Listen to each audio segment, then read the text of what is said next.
What are you even doing here? A male coworker spat those words at me. He seemed to be under a huge misunderstanding and was generally avoided by others in the office. But I tried to argue, but he cut me off. Yeah, save your excuses. You're just in the way, he dismissed me. He clearly didn't understand his position. Would he keep misunderstanding like this forever? My name is Amy. I'm a 35-year-old office worker. My father is the president of this company, having built up the company inherited from my grandfather. I work at his company, and although I'm based at the head office, we also have 3 subsidiaries. My father is a kind-hearted man, even going as far as to hire those struggling to find work. Those he hired this way often show gratitude by working hard and becoming valuable assets to the team. The reason we don't have extensive recruitment is because my father conducts interviews personally, one-on-one.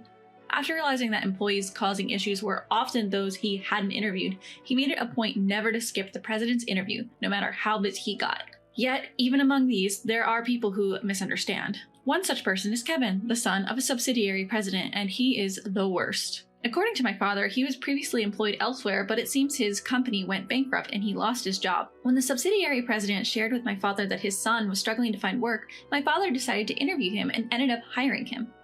At the time, they were short-staffed due to a recent resignation, and despite his interview performance, my father hired him due to the urgent need and the president's pleas.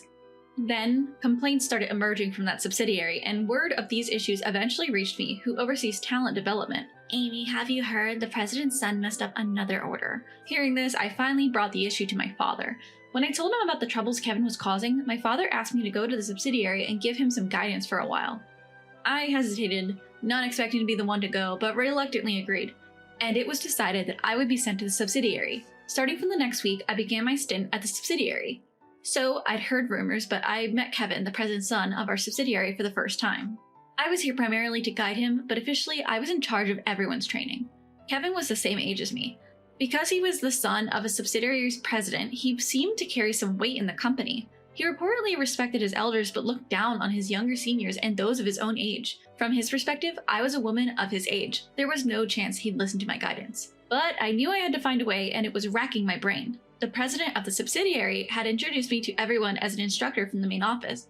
Kevin gave me a glance. He probably didn't even conceive that he was in a position to be guided. From then on, I tried to engage with Kevin as much as possible, aiming to gradually establish a conducive environment for guidance. But of course, it wasn't easy. He made it quite clear he didn't enjoy talking to me, and we could hardly have a proper conversation. After I continued to approach him, he mocked, "What? You're into me or something?" I was upset, but I held my anger. Then he added, laughing, "You're just trying to get on my good side because I'm the president's son, right? Can't blame you. You're a part-timer." Little does he know, I'm the daughter of the president of the parent company. If anything, he should be the one trying to win me over. I cursed him silently and somehow managed to let it slide. The subsidiary president knows I'm the president's daughter, but he's been asked to keep it quiet. Fortunately, our last name is common, so nobody raises an eyebrow even though it's the same as the parent company president's. After that, Kevin continued to bug me. "Why are you here anyway? Don't bother with excuses. You're just a nuisance." Even though I explained why I was here, Kevin didn't seem to understand his position at all. The next day, I happened upon Kevin making an order. He wasn't following the established rules. When placing an order, please always get approval from your supervisor.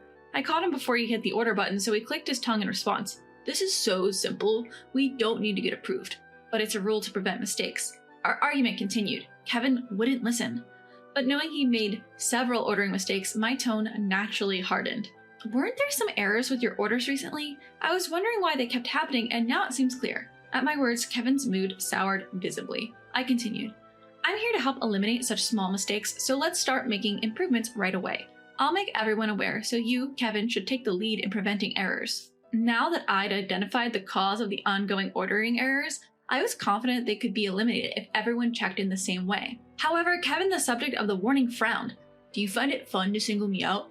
Feel superior pointing out the president's son? You're such a ridiculous woman." What? I was so surprised I let out the sigh I'd been holding back. This man didn't pride himself on being competent at his work, he prided himself on being the president's son. That was ridiculous. I'd been addressing him formally all this time, and I didn't like how he spoke to me casually as if it were expected. But should I point it out? Does he not realize unless someone tells him? I thought about saying something, but I decided there was no point in picking a fight here, so for now. During break time that day, I was having lunch in the staff cafeteria when Kevin showed up. "Hey, part-timers aren't allowed in here, you know. Scram." It seemed like he specifically sought me out to tell me this. Is that so? I played dumb, to which he scoffed. Obviously, it's a staff cafeteria. There's no way part-timers would be allowed in here. You'd realize that if you thought about it a bit. There's no such rule in our company. Part-timers are an important part of our workforce, and there shouldn't be any discrimination in treatment between them and full-time or contract employees.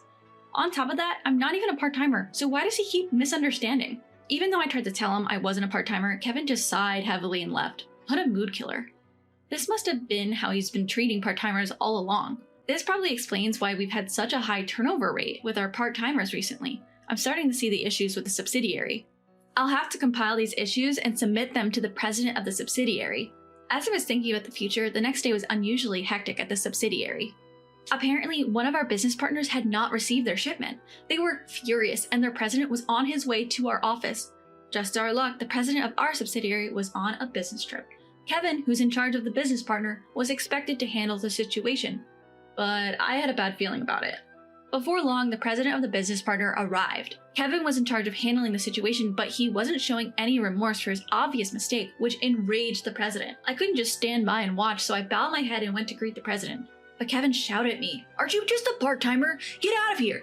I don't care if you're some kind of educator from headquarters. Don't get above your station!" Even the president was taken aback, and the room fell silent. Taking advantage of the situation, Kevin dragged me out and said to the president, "This situation is all because of her from headquarters."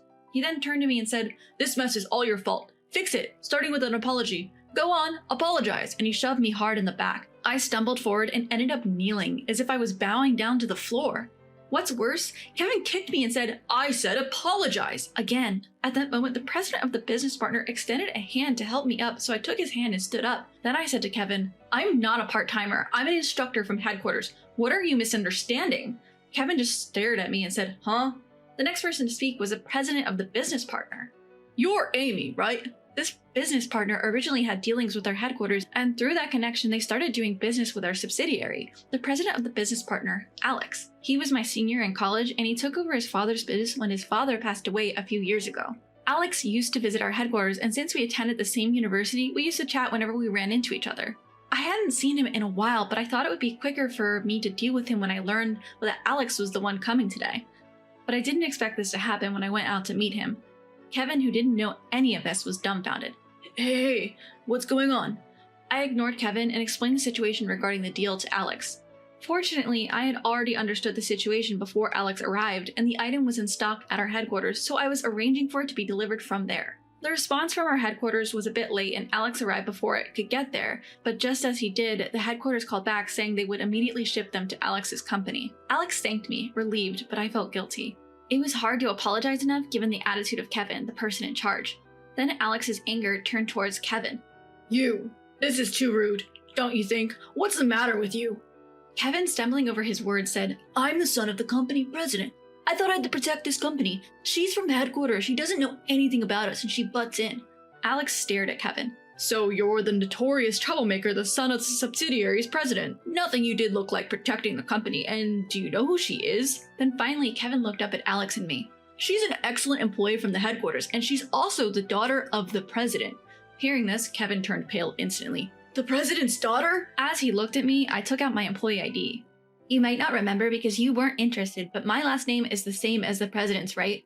I guess you never thought I could be his daughter since it's a common name. My current position isn't as the president's daughter, but as an instructor. I came here because there were complaints about your behavior." Kevin's face got paler and paler. "As expected, you were doing whatever you wanted, flaunting the fact that you're the son of the subsidiary president. You can't do the work and don't have the skills. You don't listen to your seniors or superiors. But your attitude, that's big. I saw with my own eyes how terrible you are. My coming here was your last chance, but you didn't take it. And you even did such a thing in front of a client." I had no intention of forgetting what Kevin had said to me or the fact that he had kicked me. Alex also said, "I've seen everything. I'll be a witness." Kevin turned pale as a sheet. "No, that's not it. I mean, it's not what you think." He tried to make excuses, but there was nothing he could say. I glared at Kevin and said, "I have no intention of forgiving you and everything you said to the other employees and temps. I'll report it all to headquarters, to the president of the subsidiary, your father. I'll report everything. We'll contact you later about your punishment." Then I went to explain to the other employees. After that, I returned to the headquarters and reported the incident to my father. He regretted having hired Kevin on impulse even though he had interviewed him. Later, the president of the subsidiary, Kevin's father, was also called to the headquarters and we discussed how to handle the situation. As a result, Kevin's salary was reduced because he had caused damage to the company. He complained about it, but his father told him to resign if he didn't like it. Kevin's father didn't know that his son was doing such terrible things.